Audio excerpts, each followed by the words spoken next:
South ఇండియాలోనే అతి తక్కువ ధరలకి రత్నాలనందించే ఏకైక సంస్థ 6JVR. అందరికీ నమస్తే. నేను మీ కీర్తన, జనసేన పార్టీ రాష్ట్ర అధికార ప్రతినిధి.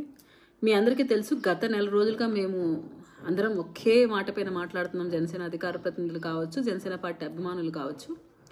కులం పేరు పెట్టుకొని వాడుకొని పై స్థాయికి వెళ్ళిన తర్వాత మేము కుల పెద్దలమని చెప్పుకుంటూ, కులానికి మీరేం చేశారయ్యా అంటే చెప్పుకోలేని దుస్థితిలో ఉంటూ, ఎవరైనా ఒకరు ఆ కులం తరపు నుంచి పార్టీ గనక పెడితే ఏకంగా ఆ కులం కోసమే పార్టీ పెట్టినట్టు వాళ్ళపైన ఒక రంగు పూయిపించి, ఏ పార్టీకి అమ్ముడిపోతారో తెలియదు కానీ ఒక పార్టీనే భజన చేస్తూ ఉంటున్నారన్న కల్పించే విధంగా ఉంటుంది వీళ్ళ పనితీరు. అంటే ఎందుకు అనాల్సి వస్తుందంటే, మేము చెప్తూనే ఉన్నాం ఈ మాట. పవన్ కళ్యాణ్ గారు ఆయన పార్టీ పెట్టిన అన్ని కులాల కోసం అండి, మీకోసం కాదు, దయచేసి అర్థం చేసుకోండి. అసలు మీరు ఎవరైనా ప్రశ్నించాల్సి ఉంటే అధికార పార్టీని ప్రశ్నించడానికి మేము వాపోతూ ఉన్నా, లేదంటే మేము పవన్ కళ్యాణ్ గారిని ప్రశ్నిస్తామని చెప్పి ఈరోజు ఒక ఘనకార్యం చేశాడు. అఫీషియల్గా పోస్ట్ చేసుకున్నారు.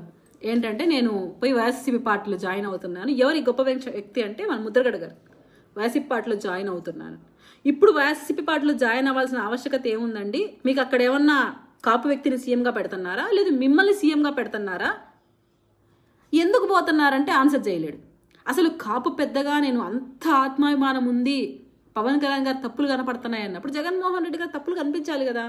అధికార పార్టీలో ఉన్న జగన్మోహన్ రెడ్డి గారు కాపు కార్పొరేషన్ నిధులు ఏం చేస్తున్నారు? కాపులు వాళ్ళ దగ్గర ఊడిగం చేసుకుంటూ రబ్బర్ స్టాంపుల్లాగా ఉంటున్న మంత్రులు కాపు కులం కోసం ఏం పాట పడుతున్నారు? అసలు అందరినీ కలిపే విధంగా, కాపులకు న్యాయం చేసే విధంగా అక్కడున్న మంత్రులు కానీ మీరు కానీ ఏం చేశారు అనే వాటికైనా ఆన్సర్ చెప్తారా అంటే లేదు. ఇంకా దరిద్రం ఏంటంటే, మొన్న మిథున్ రెడ్డి గారి ఇంటికి వస్తే మనవాడిని తీసుకొని పోయి మిథున్ రెడ్డి గారి కాళ్ళకు నమస్కారం చేయిస్తున్నారు.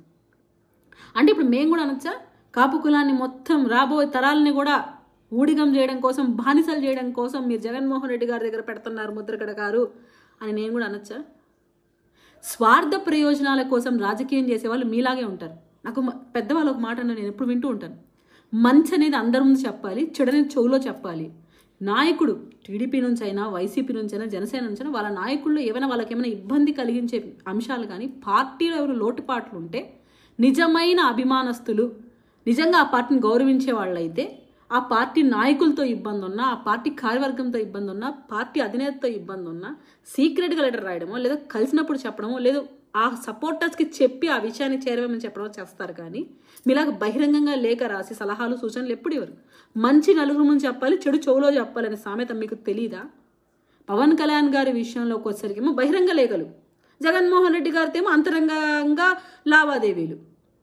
అంటే మీ స్వార్థ ప్రయోజనాల కోసం ఒక కులాన్ని వాడుకుంటూ, కులానికి వన్న తెచ్చిన వాళ్ళ మీద బురజల్లడం. అసలు కాపు కులం అంటే గుర్తుకొచ్చేవాళ్ళు రంగా గారు, చిరంజీవి గారు, పవన్ కళ్యాణ్ గారు, ఇటువంటి గొప్ప మహనీయులను గుర్తు చేసుకుంటున్నాం. అన్ని కులాలకు న్యాయం చేయాలి, బీసీలకు పెద్దపీట వేయాలని చిరంజీవి గారు అప్పుడు తపన పడ్డారు. అలాగే బడుగు బలహీన వర్గాల కోసం తపన పడుతూ, ప్రమాదం ఎలా జరిగిందో ఆ రోజు ఎటువంటి కుట్రతో రాజకీయాలు చేసి ఆయన్ని కనుమరుగు చేశారో రంగా గారి విషయం అందరికీ తెలుసు. అలాగే ఈరోజు పవన్ కళ్యాణ్ గారు రాజకీయంగా ఎదగకూడదని ఎలా తపన పడుతుంటే ఇతర వర్గాల వాళ్ళు ఆయన అనగార్చాలి, ఆయన పార్టీని కిందకు తోసేయాలని జగన్మోహన్ రెడ్డి గారి దగ్గర ఉంటూ కాపులు ఎలాంటి ప్రయత్నాలు చేస్తున్నారో అందరికీ తెలుసు. సో ముద్రగడ గారు మీరు వెళ్ళిపోతున్నందుకో, మీరు వెళ్ళిపోతే ఒక సామాజిక వర్గానికి పెద్ద ఇంపాక్ట్ అవుతుందో అని మాత్రం ఎప్పుడు అనుకోకండి. మీ స్వార్థం కోసం, మీ స్వార్థ ప్రయోజనాల కోసం, రాజకీయంగా ఎదగడం కోసం మీరు కులాన్ని వాడుకొని ఎదిగారు. కులానికి వన తెచ్చిన వ్యక్తి మీరు కాదు. పవన్ కళ్యాణ్ గారికో, జనసేన పార్టీకో సలహాలు ఇచ్చే స్థాయి కూడా మీది కాదు. ఈ రోజుటి కన్నా ప్రతి ఒక్కరికి కనువిప్పు కలుగుతూ ఉంటుంది. ఎందుకంటే ఒకవేళ ముద్రగడ గారు కరెక్టే చెప్పారేమో అని అనుకున్న వాళ్ళకు కూడా ఈరోజు స్పష్టంగా ఊసరి వేళలాగా మీరు రంగులు మీరే మార్చుకొని చూపించారు. మీ అసలు రంగు ఏంటి? స్వార్థ ప్రయోజనాల కోసం కులాన్ని వాడుకుంటూ పవన్ కళ్యాణ్ గారిని బురజల్లడం మాని, రాష్ట్ర ప్రయోజనాల కోసం ఆలోచిస్తున్న పవన్ కళ్యాణ్ గారు అంటే నడిచే వాళ్ళని గౌరవించండి. మీకు ఎప్పటికీ ఆయన స్థాయిని అందుకోలేరు, ఆయనకి సమానంగా ఆలోచించలేరు. జై జనసేన, జై హింద్.